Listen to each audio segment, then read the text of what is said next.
This is StoryBeat, Storytellers on Storytelling, an exploration into how master storytellers and artists develop and build brilliant stories and works of art that people everywhere love and admire. So join us as we discover how talented creators of all kinds find success in the worlds of imagination and entertainment. Here now is your host, Steve Cuden.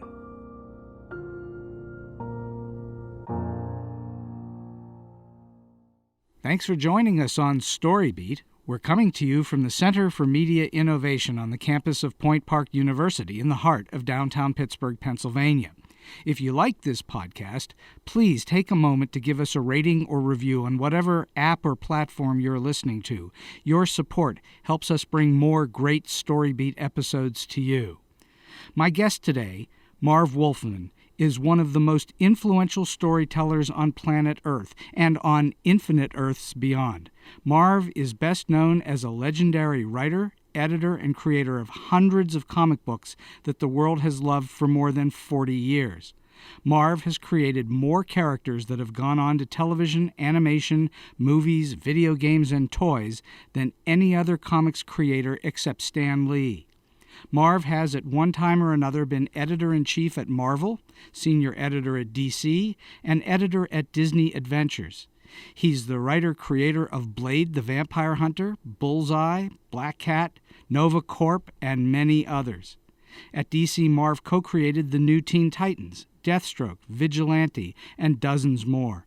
The Titans have starred in 2 successful cartoon shows, several animated movies, and will become a live-action series in 2018. Cyborg of the Titans will be in the upcoming Justice League movies as well as in his own feature in 2020. Deathstroke will be featured in the upcoming Batman movie, and it has just been announced that Nightwing will be getting his own movie too.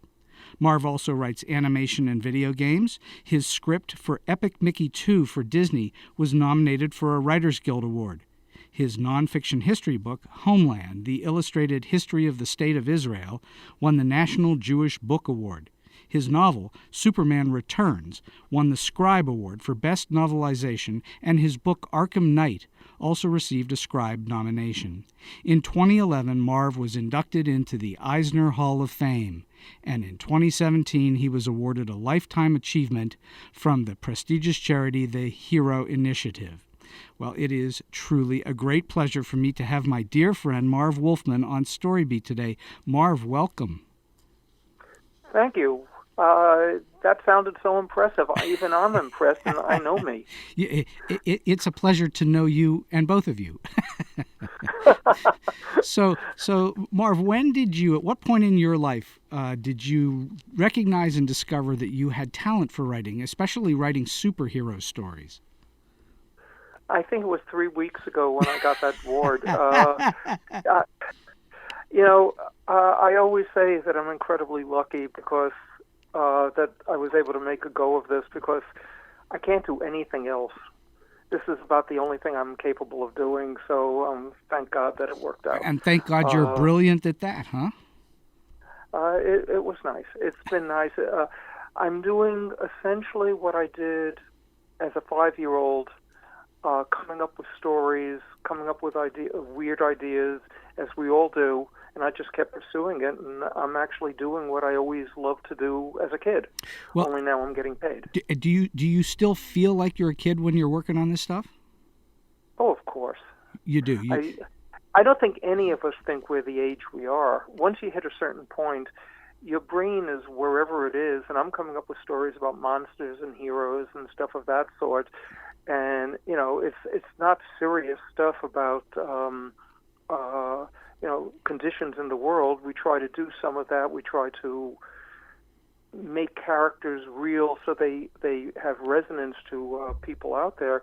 But this is all essentially comes down to people hitting each other, people fighting each other, people trying to accomplish things, and it's all fun stuff. If you can't stay a kid and enjoy doing that stuff, you shouldn't be doing it anyway. It sort of sounds like Washington, D.C. these years. Yeah, without the evil. Without the evil. So who were your earliest inspirations and influences? Who are your artistic heroes? In terms of writing, once I realized there were writers who did this, at DC Comics, it would have been John Broome, Gardner Fox, and, say, Bob Kanigher. Marvel, it was Stan Lee, and then all the followers. Outside of that, before I knew a lot of those people, I was reading a lot of science fiction, so Ray Bradbury, Heinlein, Asimov, and really into Alfred Bester when I got a little bit older. Alfred Bester sort of was the first writer who showed me how you can put humor into a serious story and make the characters even more alive. And that's so important. And that changed.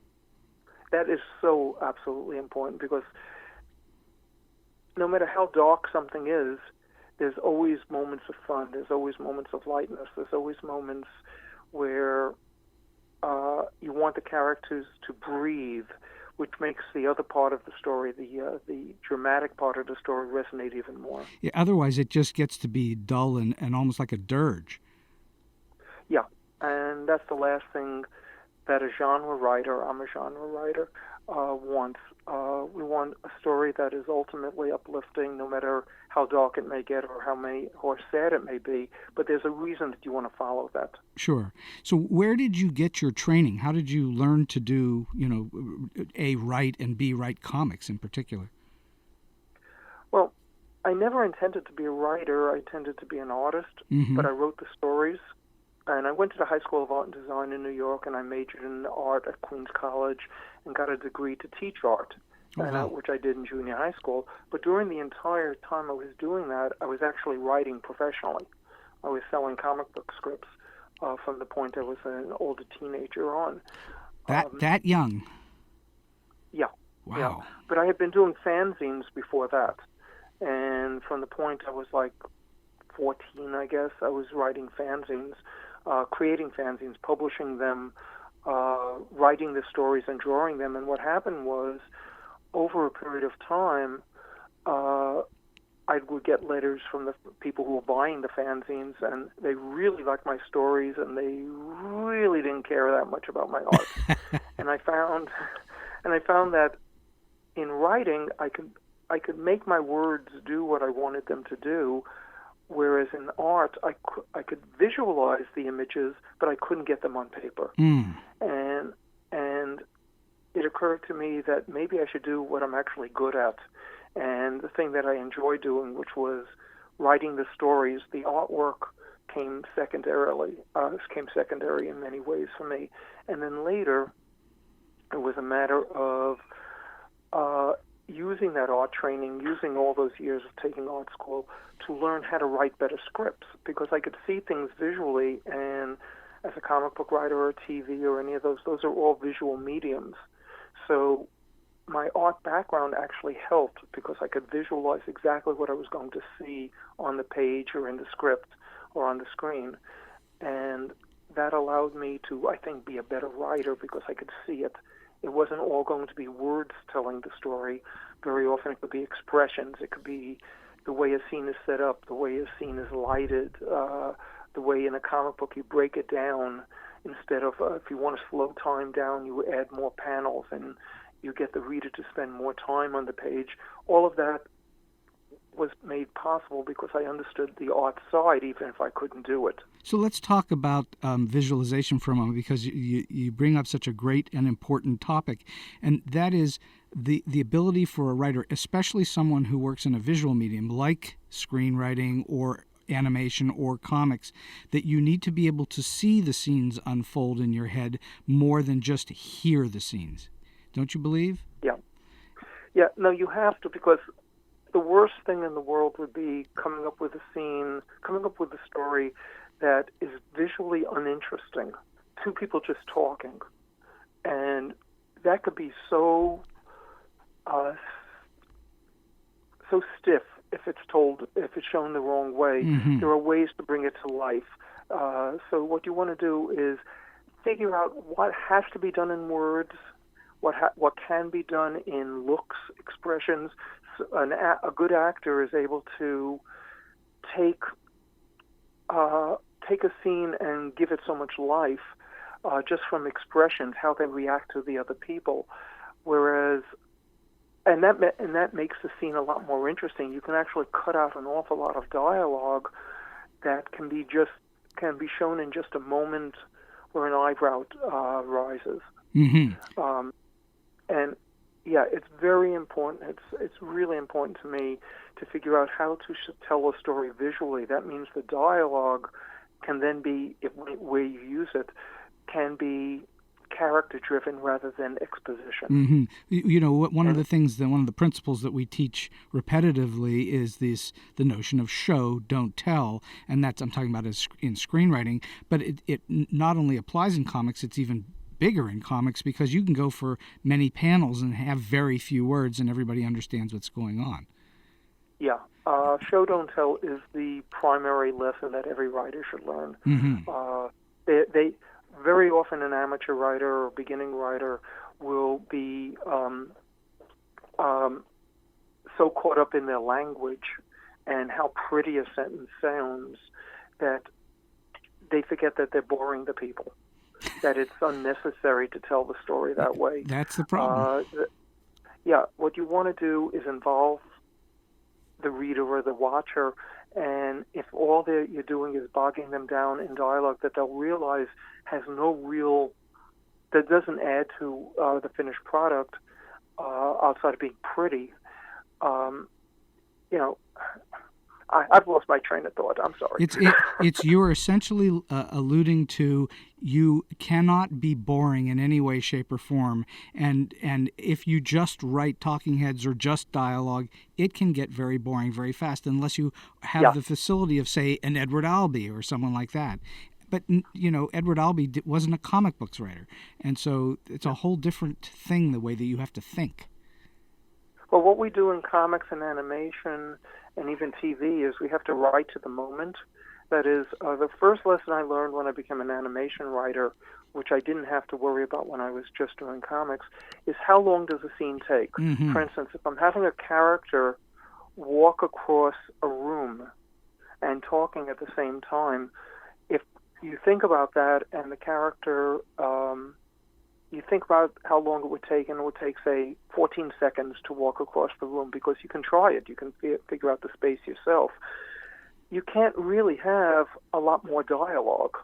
You can't have, say, 3 minutes of dialogue in those scenes.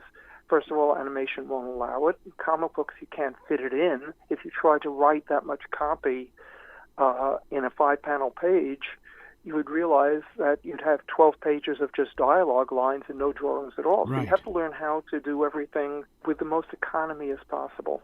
All the dialogue has to be that way, and when you can switch it to visual, when you could take out the dialogue and you could add the visuals and make the visual tell the story for you, you're actually making it far more interesting. That's an incredible discipline to know and understand and to master, especially for screenwriters, is that economy, to have it down to so that it's so tight that you're just giving us the information that we need and nothing else. Yeah. What you want to do is you want to be able to spend your time on character. Mm-hmm. You want to be able to get the readers or get the watchers, the observers, whatever it is, if it's a play, if it's a movie, or if it's anything, to be interested more in the characters and what their lives are like, and you fit the story through that. You tell the story through the characters rather than have the characters sort of only exist to tell the plot. Mm-hmm. Because in all honesty, within a couple of years of watching TV or reading comics, you've probably seen every major plot that you can possibly see. Of course. There aren't that many stories, but there are endless stories about people. Yes. So you want to figure out how you take that plot and make it work through the people. And you have to involve the readers or the watchers or whatever else with the people. And if you care about those characters, you care about what they're going through, and you've made the plot more interesting because it's being told about people.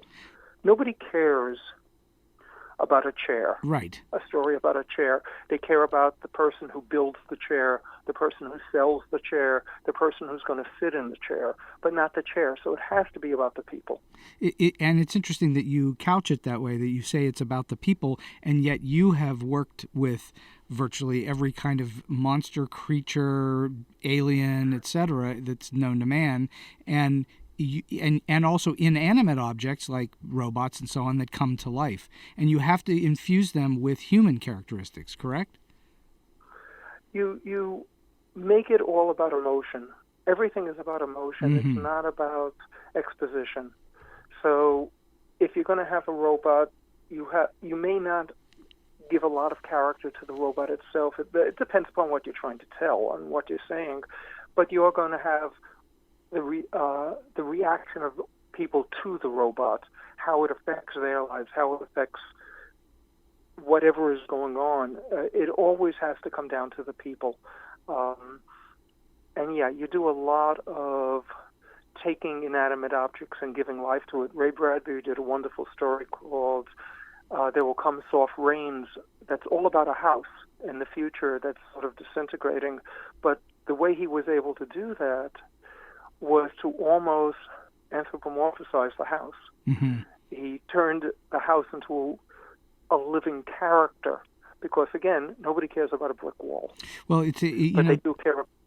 Yeah, they do care about the feeling of that house. Of course, I was going to say that probably the most, not the most, but certainly one of the greatest examples of a character that doesn't speak words and is really just a hunk of metal is R2-D2, and yet we feel very deeply for R2-D2. Right, and they did that through sound.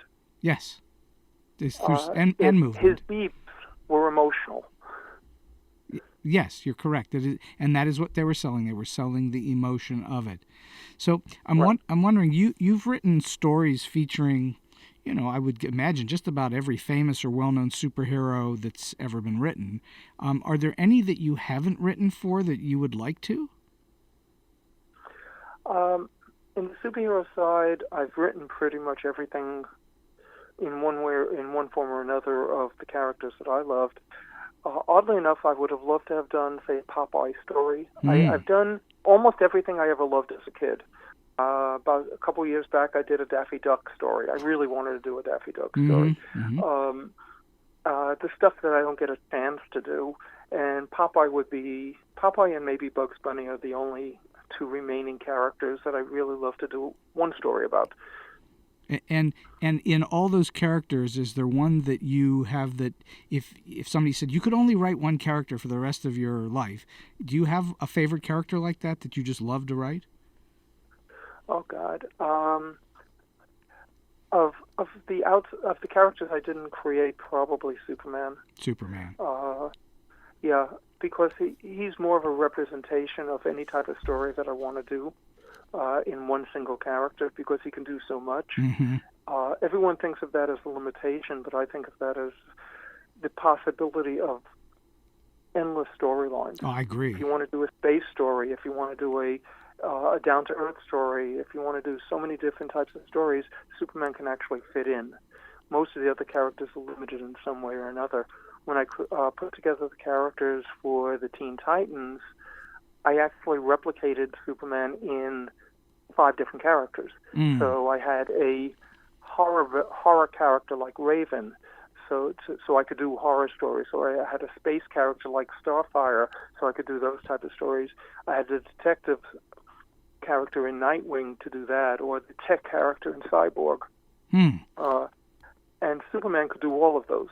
But what I wanted to do was be able to write stories about anything I felt like at the moment.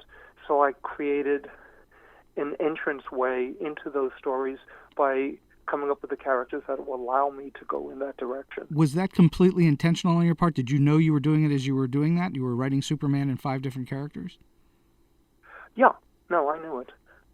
That's fascinating. I knew more that I wanted to do any type of story I wanted to do, so I needed characters who did it. But Superman's always been my favorite superhero character, followed by Spider-Man, but Superman's a much stronger character in terms of possibilities. Spider-Man is a more fun character to write because his dialogue is so wacky, and I just love writing that stuff. But you can't do every type of story with him. Mm-hmm. But in both cases, very emotional characters, which is Totally so. Totally so. So when you are developing a new character, what is that process like for you? What do you, aside from you go, in this case with the Titans, you said, I'm going to take Superman, I'm going to break him up into 5 different components and create characters of them. But when you're actually creating the characters themselves, what is your process? How do you think your way through a character development? Well, first, I don't want to make it sound like I took Superman and just divided him up. I didn't. Superman was a character that allowed me entrance into all different types of stories. Sure. And what I wanted to do was exactly the same thing by creating multiple characters who would be my entrance way, who would lead the way into those type of stories. So it's not that I was saying specifically, I'm going to take Superman and divide him up.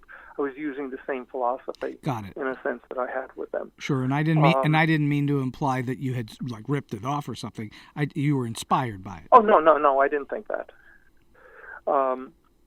Anyway, what was your question? The question is what is your process when you say, okay, I'm going to develop a new character, never seen before, never been developed before. How do you go through developing a new character? What's your process? What do you think about? How do you do it?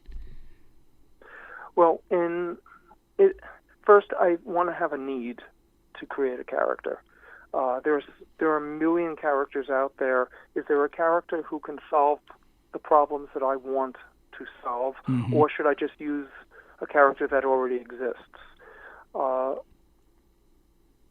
If I come up with a problem that I want to deal with, I start creating the character based on that. Now, with the Teen Titans, I had, in all, I think 7 characters, and I actually created charts in the creation of them.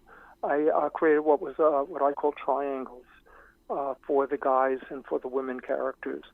Teen Titans was the first of the comics to have multiple women in a group. Usually, comics only had one. Back then, had only one female in a group. This is even before the X-Men. X-Men had Jean Grey in the original one, and that just was Jean. it. Mm-hmm. Later, it was Storm. But generally, there was only one character, and we divided the book equally between the male characters. With the Teen Titans, we had 3 female characters: Raven, Starfire, and Wonder Girl. Wonder Girl was a pre-existing character, which actually I named and gave a lot of the life to back in the very late 60s. But she had existed before me, but with no personality or origin or background. She came from Paradise Island, same place Wonder Woman did, Themyscira, and she was a warrior, but part of this Amazon cult. So I split that character off, and I said, the cult part, the coming from a strange background in one sense, became Raven. On the other part of the triangle was the warrior, the Amazon warriors. That became Starfire. Mm-hmm. So immediately the 3 of them have a connection. But Starfire is all about emotion. Raven is a character that's the exact opposite. She cannot have emotions, or she brings evils into the world. And you have Wonder Girl at the top of the triangle, and she is the split between both of those. Mm-hmm. You keep adding to each side, because what I wanted to do was create a family. You know, so many of the superhero books were like the Justice League or the Avengers. They were just heroes getting together, and there was no personal connection between them. What I was trying to do was come up with a personal connection between every one of the characters. Oh, nice.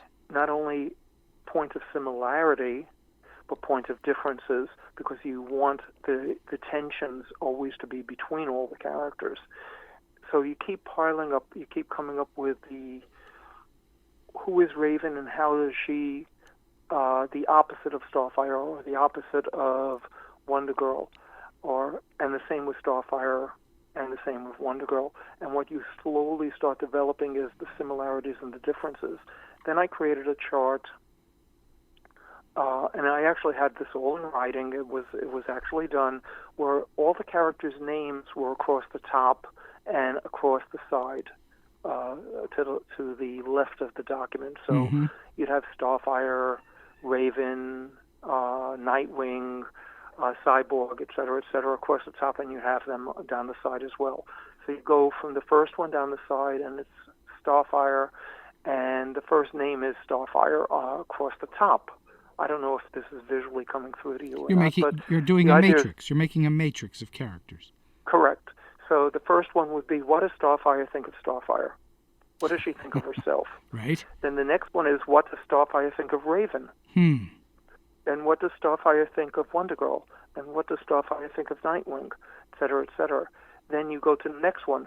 What does Raven think of Starfire? Because what one person thinks of another is not necessarily the same as the way that second character thinks of the first. We have plenty of friends like that all the time, where one person has some view of somebody else, but the other person has a completely different view of them. So what you start to do again is you find out who these characters are and how they react to each other and what they think about each other. And you get that deep inside you, and you work out the characters, because the more you know about the characters in that way and how they think about each other, the more you'll be able to write dialogue that fits, because Raven would not answer a question question from Starfire the same way she would answer a question from Nightwing or Wonder Girl or somebody else, because we all see people differently. And that creates the similarities, that creates the differences, that creates a way of writing dialogue that fits within the personalities as we build them. That's an incredible that's an incredible technique that you used. I've never heard that before. That's great. Really? Yeah, I've never heard of it quite so that way. logical to me, because you just look at your friends and you know that we all don't think about the same. A does not think about B the same way B thinks about A. Well, of course, that's when you say it that way, it's obvious. But I've never heard of that technique before. I'm not sure, I'm not saying it hasn't been done, but that's the first time I've heard of it, which is, I think, fantastic. I might introduce that into my classes. That's so great. Well, it's something that I do, have always done, and it was a matter of teaching myself or helping myself learn how these characters should react to each other, or how these characters think. There's a scene, I don't know if I'll remember it correctly, the last Teen Titans graphic novel I did with George Perez, the artist co-creator of the book, was called Games. I'm very proud of it. It came out a few years ago. And there's a scene in there with Wonder Girl and Starfire. They're flying over the city, worried about Cyborg, because Cyborg's girlfriend just was killed in the storyline. Wonder Girl is worried that Cyborg's going to go over the top and do something bad. That's Wonder Girl's attitude, is you don't hurt, you don't kill. She comes from a very, not only the warrior background, but a very peaceful background. But she's concerned about the person of Cyborg, that he will go too far. Starfire agrees, but what she says is he may kill, because her reaction is violence. Her reaction is about the action, not about the personality. She's worried about what he will do. The other character is worried about what he will think. So even in a conversation between the two, and I'm not describing it exactly right, but between the two, where we never pinpoint specifically what their character is like. You can tell their character from how they are concerned about this third character. What their concerns are very different, because Wonder Girl's concern would be different from Starfire's concern. And what you're doing as well is you're creating the depth of 3 dimensions between each of these characters that you would perhaps never get to without thinking that way. Yeah. And you can only do that if you've already done the first part of what I said, which is create what each character thinks about each other. Yeah, I think that's a fantastic technique. I'm glad you told us that today, because that's something that I think is terrific. So you work in all these different disciplines: comic books, animation, video games, novels, and even nonfiction. Do you have a preference for working in one discipline or another? Is one more near and dear, aside from, I assume comics is near and dear, but do you have one that you prefer over the other? Well, comics is the one that, for the longest time, was my preference, because being the smallest of the mediums, in many ways, probably the least financially successful as well, they gave you the most freedom. Interesting. And it allowed me to tell whatever type of story I felt like telling. So that was always my favorite. But ignoring that, I like going back and forth between different things, because I think even with comics, if that's all I did, my stuff would get very stilted. It would become repetitive. It would become by the book. I'd be writing from rote, but by changing fields, I start to have to worry about different things. And frankly, writing the prose novels, the novelizations of the novels I've done, has helped my comic book work. Right. And writing the comics helped in me start my writing the prose. I wrote a prose story for a friend of mine who was an editor in books a number of years ago, and I hadn't done a lot of prose at that particular point, or at least not for a number of years. And he was so surprised that I was able to make it so visual, and that comes from the comics. Sure, of course.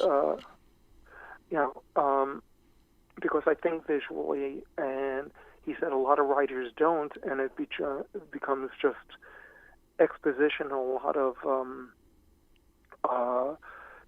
third person. Here's what's going on, rather than showing the characters going through all this in some way that the readers could see the visuals of what's happening. So each of your different disciplines that you write in influences the others. They, in some way, it influences it, but it gives you that opportunity to refresh and to think about things differently.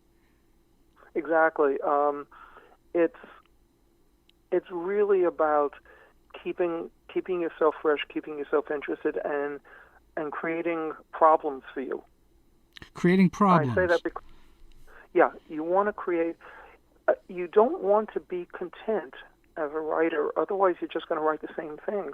So when I started writing video games, though I was a player and had been a player of video games forever, the technical aspects of writing video games was so different from anything I had done. You have to submerge yourself into that. You have to really move into that, thinking about those. And if you don't keep testing yourself and pushing yourself, you're just going to be writing the same stuff. It doesn't matter where. You have to refigure it. Hopefully you're successful. Very often you won't be. I could not hope to write poetry. I have none of that in my soul. I could not write music as much as I enjoy it. These are all things that I know better than to even try, because I would do it very, very, very badly. So between your poetry and your music, you're going to write bad songs. I'm going to write awful stuff. So what I want to do is push myself, but also understand that no one person can do everything. Don't feel that you failed. Just say, yes, but this is outside of my ability.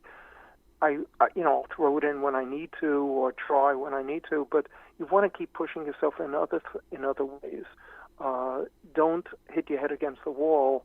Find the things that you can do and really push yourself to do it as best as you can. You play into your strengths, not your weaknesses. Yeah, but at the same time, you need to address your weaknesses. Of course, and yet at the same time as you're addressing your weaknesses, you don't want to live there. You want to address it, but continue to apply your strengths, I think. Yeah, if you're a professional writer, your job is to do the job. Right. And I'm not talking about, the exercises for fun or anything else like that. I'm talking about, this is your job, and you have to think of it as a job. You have to think of it as the work you're doing. Yes, it's fun, it's challenging. Sometimes you'll be hitting your head against the wall because you can't make a sentence work. But if you keep working at it, or if you just walk away for a while, those things will come if if you have that ability. But work in that fashion. Work towards pushing yourself and figuring out how to make the stuff work, and know your limitations at the same time, which is always horrible. So when you're creating a new story, whether it's in comics or animation or wherever, video games, do you have in your head a certain audience? Do you have an audience in mind, or are you only really writing to please yourself? Yes and no. I'm writing to tell the story I want to tell, but I do pay attention to the audience. If I'm writing an Uncle Scrooge story, as I did, I'm certainly not going to be writing very dark material. Sure. So you do have to pay attention to what the assignment is and what you're writing, and who you think is going to be interested in it. But you have to write for yourself ultimately. You have to write to make sure that you're pleased with it, and you have to find a way to take an assignment and make it something you're happy with. Right. So in terms of story itself, do you have in your head what you think makes a story good, a good story good? I consider myself very much a structural writer, so I like all the scenes to flow so logically into each other that you don't see the seams. Mm-hmm. When I'm most successful, that happens. Otherwise, it becomes apparent. So that's what I try to do. I try to make it interesting. I try to keep, but I don't know what I think of in terms of, do I have a story in mind? But I want to tell a story that whatever is happening at the beginning is resolved in some fashion, whether it's character, whether it's a plot. If it's a detective story, those are intellectual. You're following a series of clues in a sense, or even a superhero story. They're more intellectual in that they're all about coming up with versions of something, versions of ideas, altering, making you go one way and then flipping you to go into a totally different direction. Of course. So that's all intellectual. I like to try and find a way to take that but make it emotional. And we're back to emotion, which is still the key. It always has to be the key, because we're only interested in stories about people. Yeah, I agree. We really are. I totally agree. So you've obviously, over a period of time, you've not only been an editor frequently, but you've also worked for various editors and producers over time. Yeah. What would you do differently if you were starting out in the business today, in how you would approach trying to get work or working with a story editor? How, would you do things differently today? Oh, I'd have to, because the circumstances that how I got into writing almost don't exist. We're in a very different world today. It's a lot easier in many ways, because we can publish our own material if we want. Sure. We can do what we need to do because those circumstances allow us to, the way we get material out there. Sadly, there aren't a lot of bookstores anymore, so we don't have to appeal very often to what an editor or a publisher wants. We can do something a lot more personal if we have that ability. On the other hand, because there are so few editors now in professional capacity outside of comic books or animation,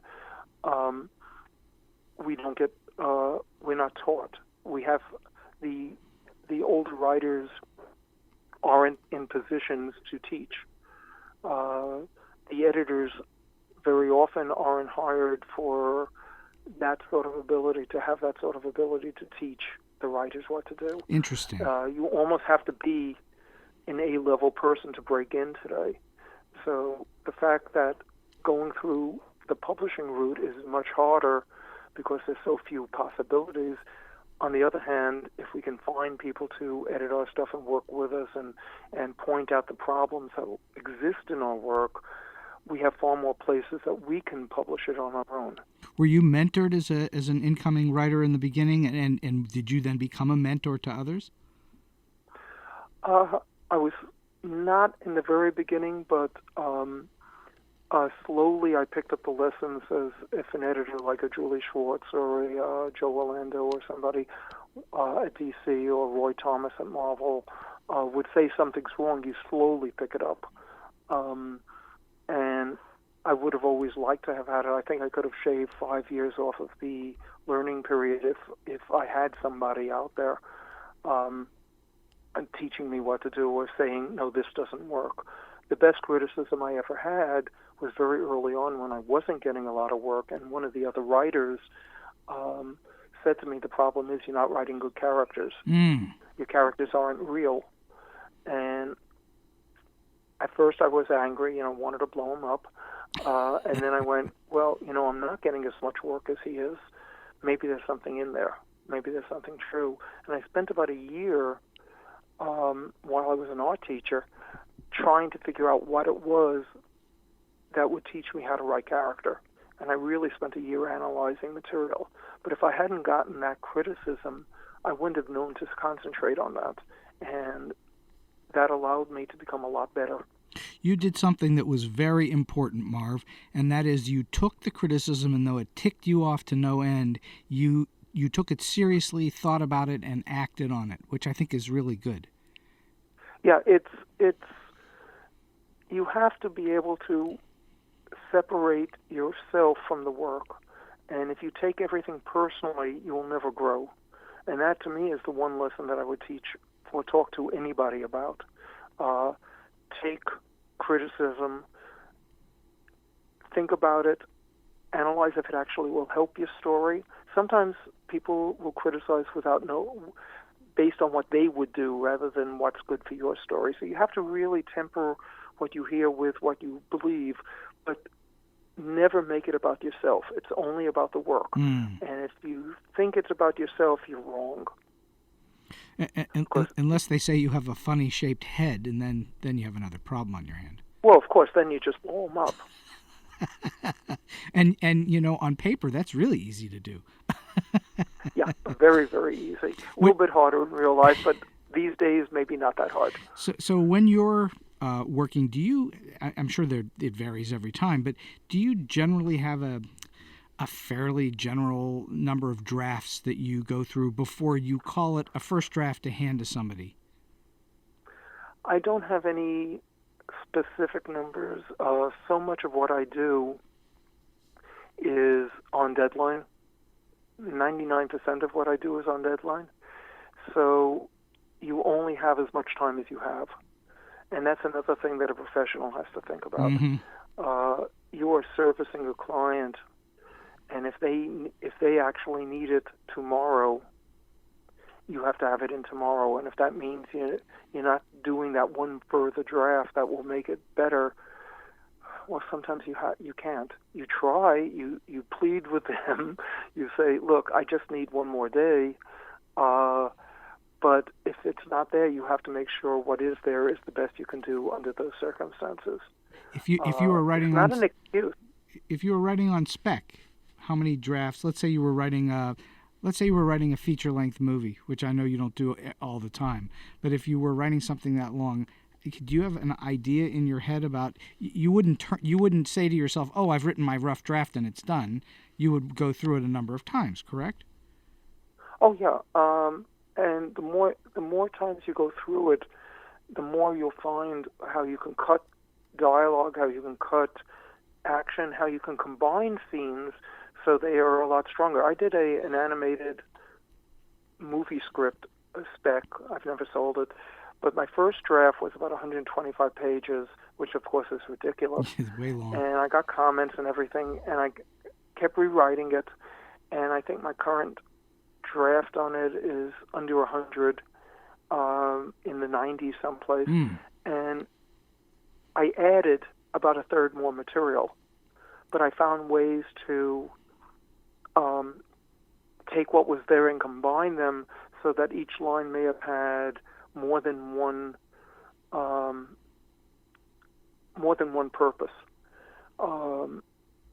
which meant I was able to use one line to replace four. You made it denser and richer. Yeah, and in fewer pages with less dialogue. Mm-hmm. And you can't do that on your first. No. You can't do that on your second. To me, a first draft is about sort of getting the story out there so you could see what you're actually working with. You may not have a slightest idea what the theme of the story is, what the concept is, what the plot is. None of that may actually be there. It's just you're getting it out there. The second draft, I sort of think about, is starting to develop your characters, because now you've known who these people are and how they can start. You can now go back and rewrite them so they react to things correctly. Each draft strengthens it, but at some point you have to stop. Because you may need outside help. You may need an editor saying, I really like this, but this scene doesn't work, or can you do something there, or this scene, you do need some input. So getting it out there and letting people see it, mm-hmm. And hoping that they give you some input will only make the story even better. Mm-hmm. What do you do? What do you do aside from the obvious, where you have a contract and a monetary incentive and a deadline from someone else? When you're on your own, when you're working on your own, what do you do to stay disciplined? I wish I knew, because I'm in the middle of that myself. I'm trying to do a novel on my own book. I know what my story is, and because I'm not under deadline, I am not solving all the problems the way I would like to. So I don't know what the answer to that is. So the fact that you've worked for many years under deadline on so many projects, you kind of are used to it and almost need it, don't you? Yeah, I've always said that, and I wish I didn't. This December will be my 50th anniversary as a full-time goodness. writer. Wow.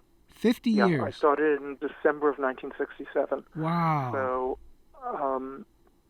that was my first sale. How do you do that and still remain only 39 years old? It's hard. It's hard.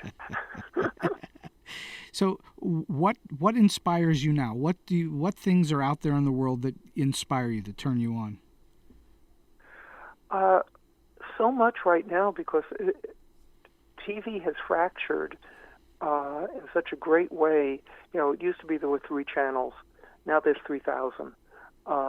And people are writing, and I wish I had the ability to get in, but, just age prevents that to some degree. They're writing stories that are deeper and more interesting and different. And I see so much of it out there that, God, it's like I never saw this type of stuff before. And that's what interests me. Same with comics. Maybe because comics are no longer a mass medium where they're selling 500,000 copies. They're selling 25, 30,000. People are doing a lot more personal type of stories and different approaches to stories. I don't read a lot of comics these days, but occasionally my store will recommend something that's different, and I will pick it up and I'll go, oh wow, this is really incredible. And I never would have imagined this. I am more turned on to things that I don't think I can do, and would never even think of, than anything that I've done forever. Right. So, all right. So, I imagine in 50 years in the business, you've had a disaster or two.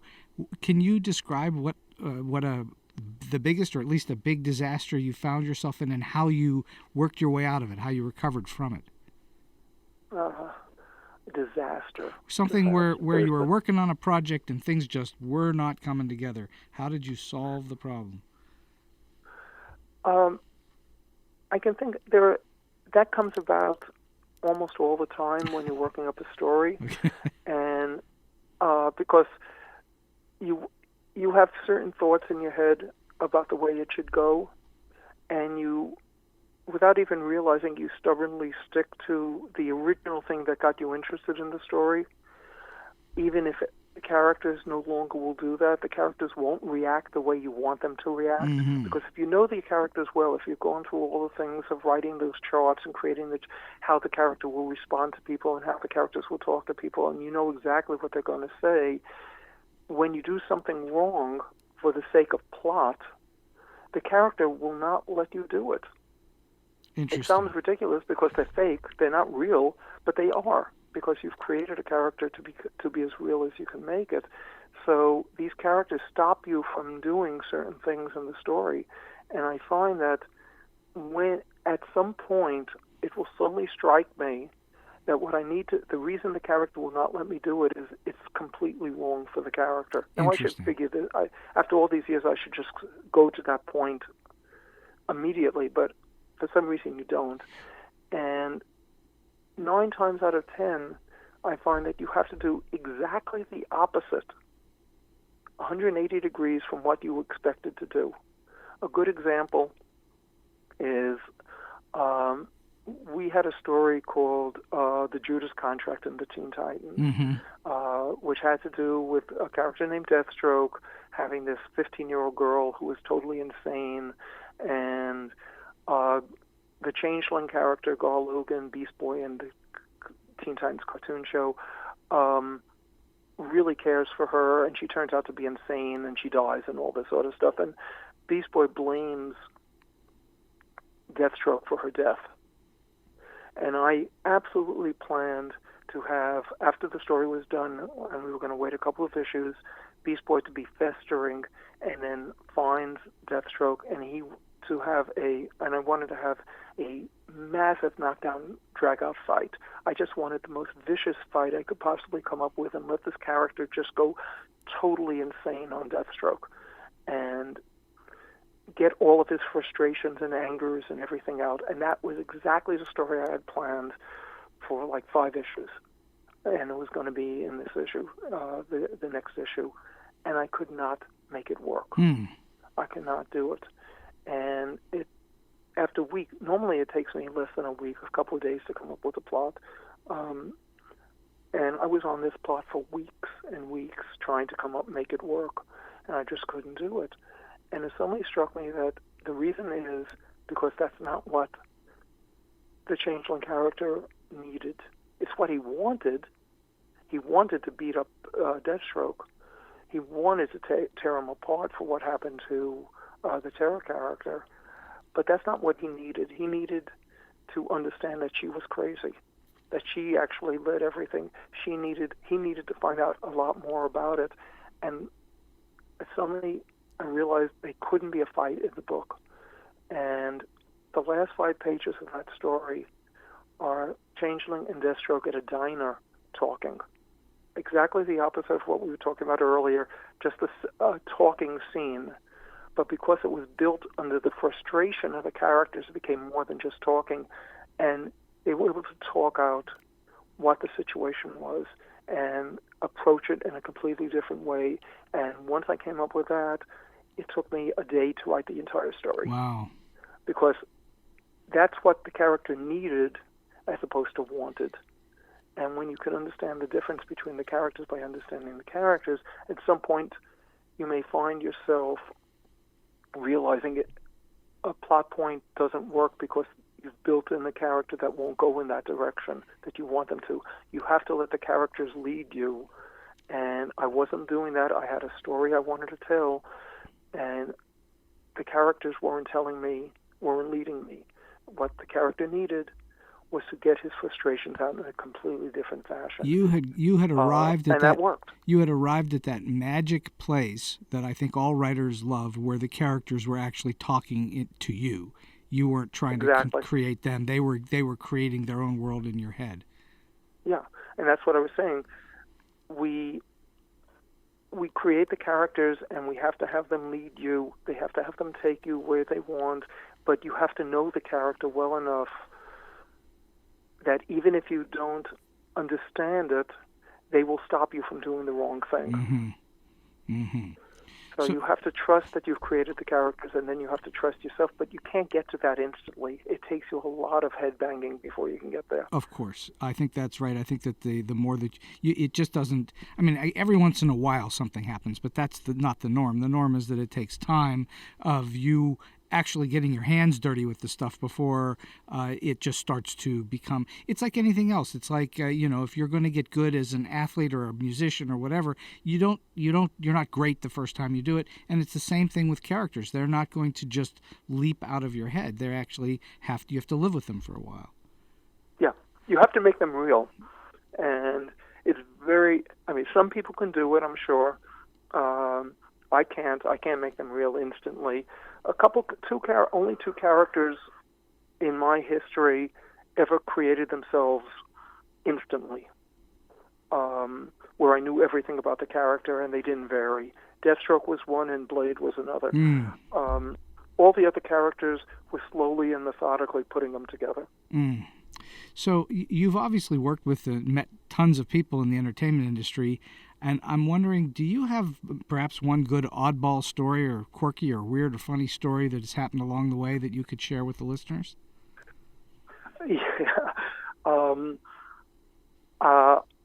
I was asked to write a episode of a cartoon show called The Garbage Pail Kids, based on the very bizarre-looking card sets that had come out. They were all ugly characters, and the editor of the cartoon show knew that I wrote the Superman comic, and there happened to be a card called Super Nerd.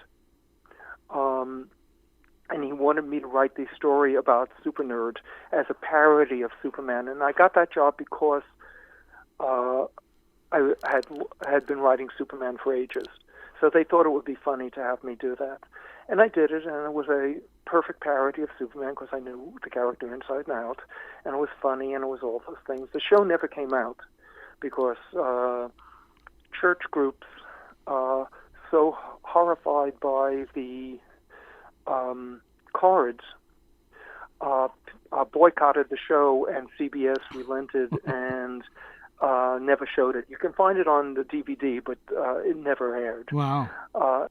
So anyway, months go by, and I get a call from CBS asking me to come up to the office. They even though they didn't release any of the shows, at all, they really liked my Superman parody, and they asked me if I would like to write and story edit a new Superman cartoon show that was going to be on CBS. I jumped at the chance, obviously. I loved it. I wrote the pilot script. They loved it. Everything moved really well. It was going along. So at another point, I get a call from CBS saying, can you come up to the office? And I go, great, sure, well, no problem. And I get there, and the head of CBS Children's introduces me to somebody who had come in from the East Coast, Jeanette Kahn. Jeanette Kahn was the publisher at DC Comics. I had been writing for DC Comics for a decade, 2 decades at that particular point, maybe longer. Yeah. And she introduces me to Jeanette, who, of course, I knew personally and everything. And I said, yeah, I know Jeanette. I've been writing, for DC for years. I write Superman for her. And the person at CBS said, you write the Superman comic? And I said, yeah. Yeah, I've been doing it for years. I created the new version of Luthor. I did all of this sort of stuff. And it was very apparent at that particular moment, I would never have gotten the job to do the Superman cartoon show, even though they loved what I did, because they had approved the pilot and gave me great comments on it, if they had known that I wrote the comic book. Interesting. The way the way she changed instantly when she discovered that I was a comic book writer as well as an animation writer, but primarily she was worried that I'd be writing it like the comic book. And she didn't like the idea that I had any loyalty towards the comic because that would prevent me from doing what she wanted, despite the fact that I had already written a script that she absolutely loved. Oh, man. Because I wasn't writing the comic book, I was writing the animation show. And I wasn't pushing the comic book agenda. I was pushing what we had decided Superman was going to be for the cartoon show.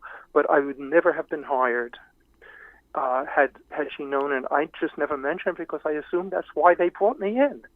It made sense. Bring in the guy whose animation script you like, who understands the character. You know, it's impossible to overcome certain prejudices, and that's one of them that's in the business. That people think that if you work in comic, not everyone, of course, but there are people that think if you write animation or you work in comic books, you can't write live action. And yet, what's the biggest stuff in the world these days in movies? Comic book movies. So you know, it's a weird what the prejudices are and how it works, but it's very hard to overcome those. So we're coming toward the end of this really wonderful episode, Marv, and it's just been, you've just given us so much incredible advice. I'm wondering, what's the best piece of advice you can give to someone who's starting out in the business today, or what tip or secret can you share? Well, I think we actually discussed it because the most important thing for a new writer or somebody just starting in the business is to learn how to take criticism and learn how to take advice and not get angry and not feel that everything you do is immediately going to be great. Listen to what they're saying, actually think about it. They may come up with things that do not work. It may be how they would do it, but it's not about your story. There's 1,000 reasons not to follow it, but listen to it because you may learn something, you may see something, you may find an answer to a problem you're going through on your story. But listen to criticism. Don't make it personal. It's about your work. It's not about you. And separate yourself there so that you can improve your story. Well, that is absolutely dynamic advice that I think is true for all writers at all levels. That taking advice is a really key. Being able to take the advice and then at least thinking about it, even if you disagree with it, because you never know what you're going to learn from it. That's really very wise and sage advice. Marv, this has been a great delight. I'm so glad you came on the show today, and I thank you very much for doing so. My pleasure. This was fun. Today's very short but very important StoryBeat tip. There really is only one major sin in screenwriting or storytelling, and that's being boring. Don't be boring. Be passionate, be sexy, be violent, lie like mad, be wildly entertaining, but never, ever be boring. That's all. Entertain the audience, and you will be at least halfway to success. And so we've come to the end of today's StoryBeat. If you like this podcast, please take a moment to give us a comment on whatever app or platform you're listening to. Your support helps us bring more great episodes to you. This podcast would not have been possible without the generous support of the Center for Media Innovation on the campus of Point Park University. Until next time, I'm Steve Cuden, and may all your stories be unforgettable.